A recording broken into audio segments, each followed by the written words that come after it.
A verdadeira confiança vem de coisas que você não consegue ver.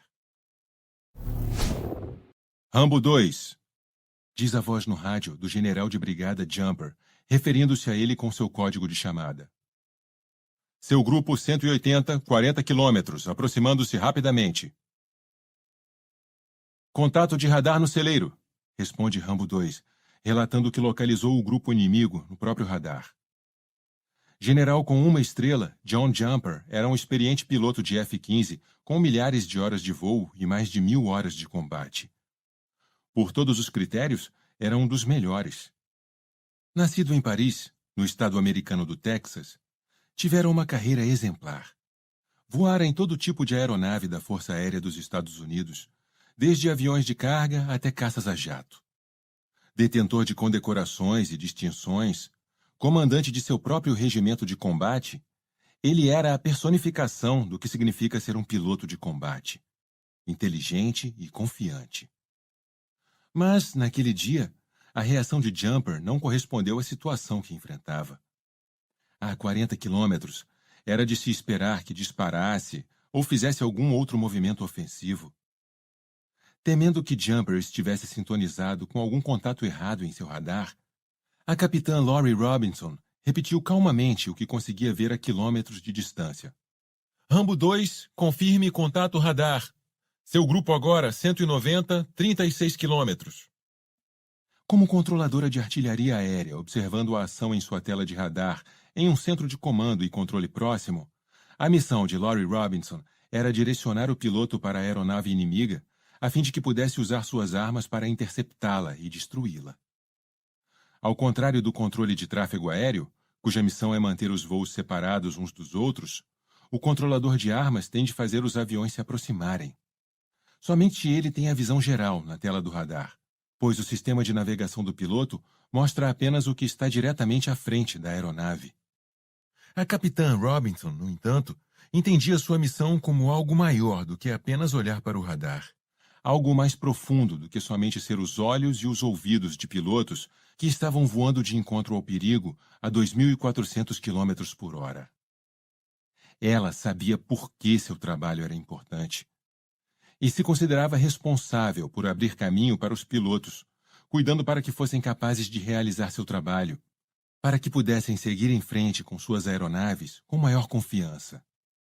E por essa razão, ela era particularmente boa. Robinson não podia cometer erros.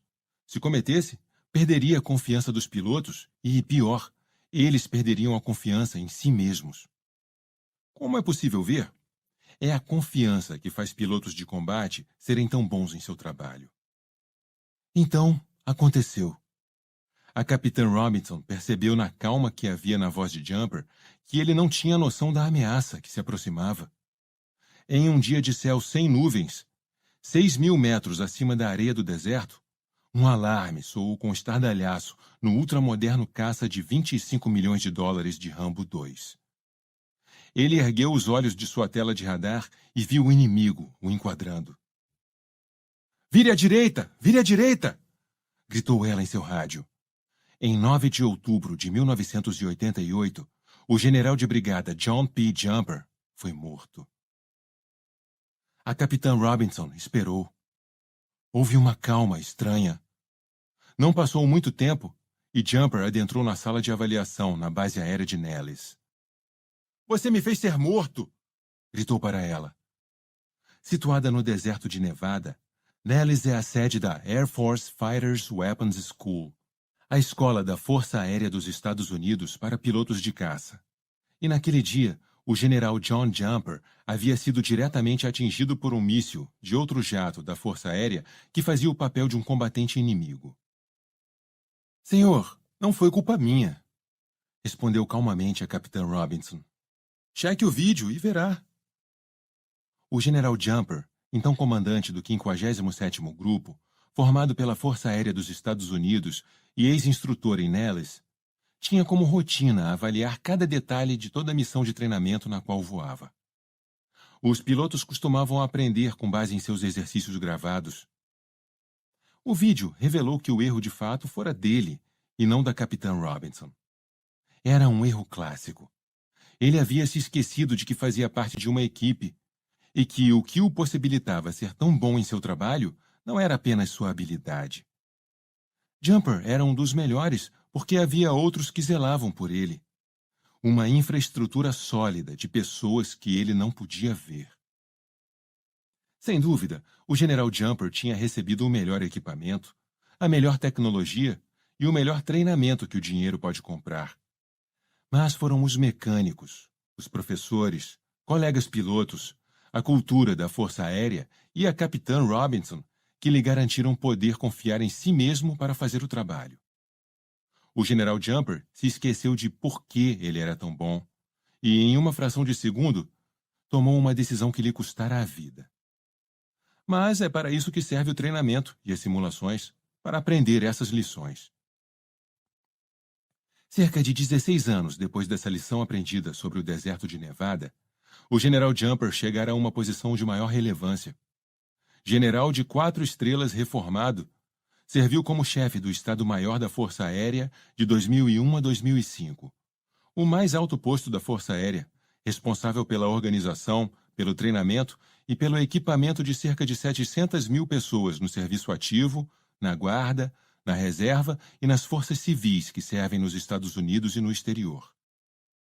Como membro do Estado-Maior Conjunto, ele era, ao lado dos chefes de serviço de outras armas, conselheiro do secretário da Defesa, do Conselho de Segurança Nacional e do presidente. Esta não é, porém, uma história sobre o General Jumper. É uma história sobre Lori Robinson. Agora, ela mesma general de brigada na Força Aérea, não fica mais olhando para baixo, para um visor. Em sua vida não há mais bogies e bandits, apelidos na Força Aérea para mocinhos e bandidos. Apesar de seu trabalho ter mudado, a General Robinson ainda começa seu dia lembrando a si mesma do porquê de ir trabalhar. Ela sente saudade de seus meninos, como chamava quem servia sob seu comando, mas ainda busca maneiras de abrir caminho para outros, para que sejam eles mesmos capazes de evoluir, e também a organização.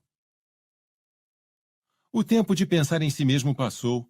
Não se trata de você, mas dos tenentes que estão por trás de você. Ela lembrava aos alunos quando era instrutora na escola para pilotos de caça. Se um número suficiente de nós fizer isso, continuava, referindo-se a por que ela faz o que faz, deixaremos esta organização militar e este país melhores do que os encontramos. E não é disso que se trata? É esta noção de propósito, a ideia clara de por que ela vem trabalhar, que tem sido a pedra fundamental do sucesso da General Robinson. E isso, aliás, foi algo notável.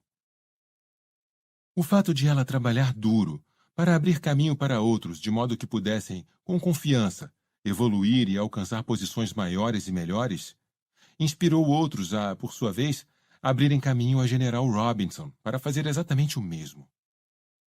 Como mulher no mundo muito masculino dos militares, ela constitui um exemplo de como liderar. Grandes lideranças não têm a ver com imposição e intimidação. Grandes líderes, como ela demonstra, lideram com um porquê. Eles personificam uma noção de propósito que inspira os que estão à sua volta.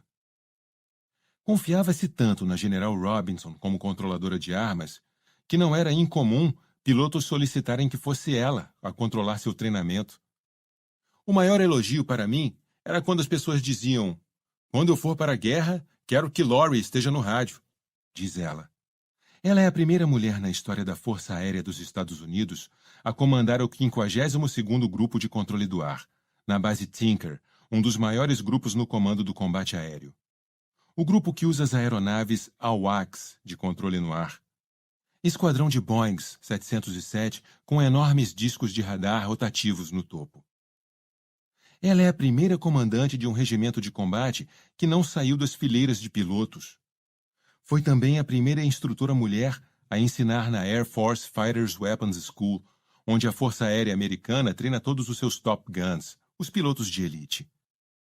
Lá, ela se tornou a mais celebrada instrutora, ganhando o título de melhor professora em 7 turmas seguidas. É a primeira mulher diretora na Secretaria da Força Aérea e chefe de Estado-Maior do Grupo de Ação Executivo da Força Aérea.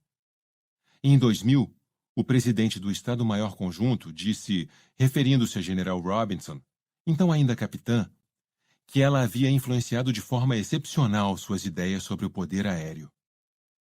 Sob qualquer aspecto, a General Robinson é uma líder notável.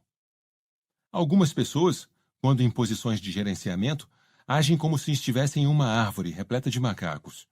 Asseguram-se de que todos que estejam no topo da árvore, olhando para baixo, vejam apenas os sorrisos dos que olham para cima. Mas, com muita frequência, os que estão embaixo, olhando para cima, veem apenas traseiros.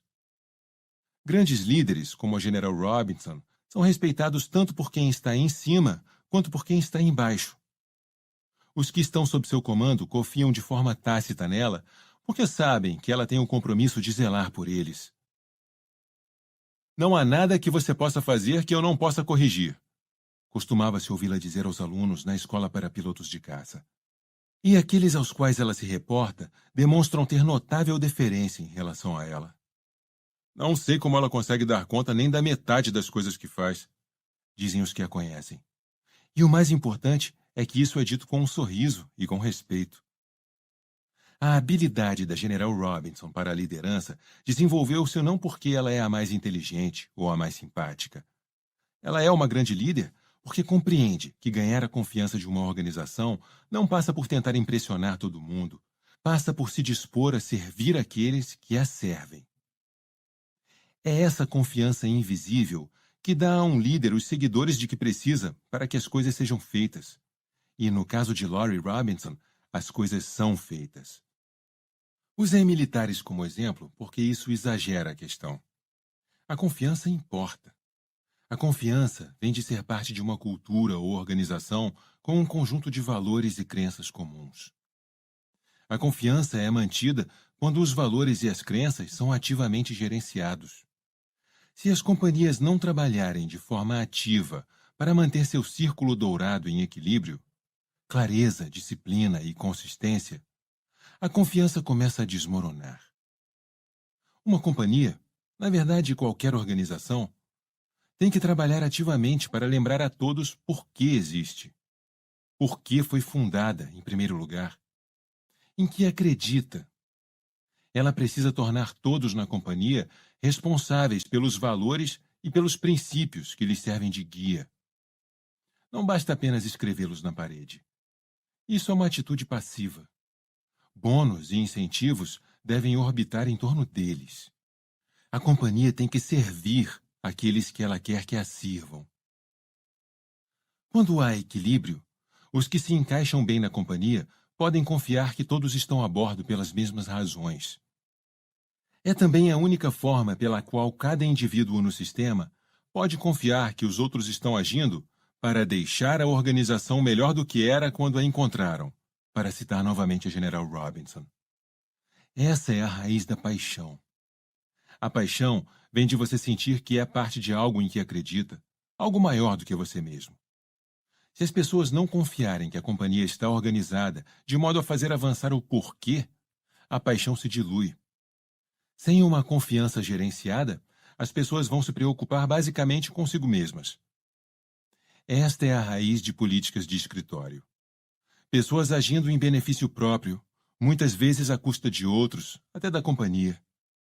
Se uma empresa não gerencia a confiança, os que trabalham para ela não confiarão nela, e o interesse individual torna-se a motivação predominante.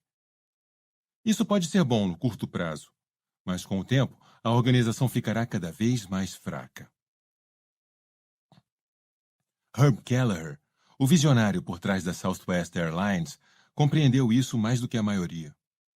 Reconheceu que para obter o melhor de seus funcionários, precisava criar um ambiente no qual eles sentissem que a companhia zelava por eles. Sabia que eles se superariam naturalmente se sentissem que o trabalho que realizavam fazia diferença. Quando um jornalista perguntou a ele o que, em sua opinião, vinha em primeiro lugar, os acionistas ou os funcionários, sua resposta foi, na época, uma heresia. E, em grande medida, ainda é. Bem, isso é fácil, disse ele. Funcionários vêm em primeiro lugar. E, se são bem tratados, eles tratam bem todo mundo. Então, todo mundo volta a usar o produto da companhia. E isso faz os acionistas ficarem felizes. Essa é realmente a maneira como isso funciona. E não é nenhum segredo.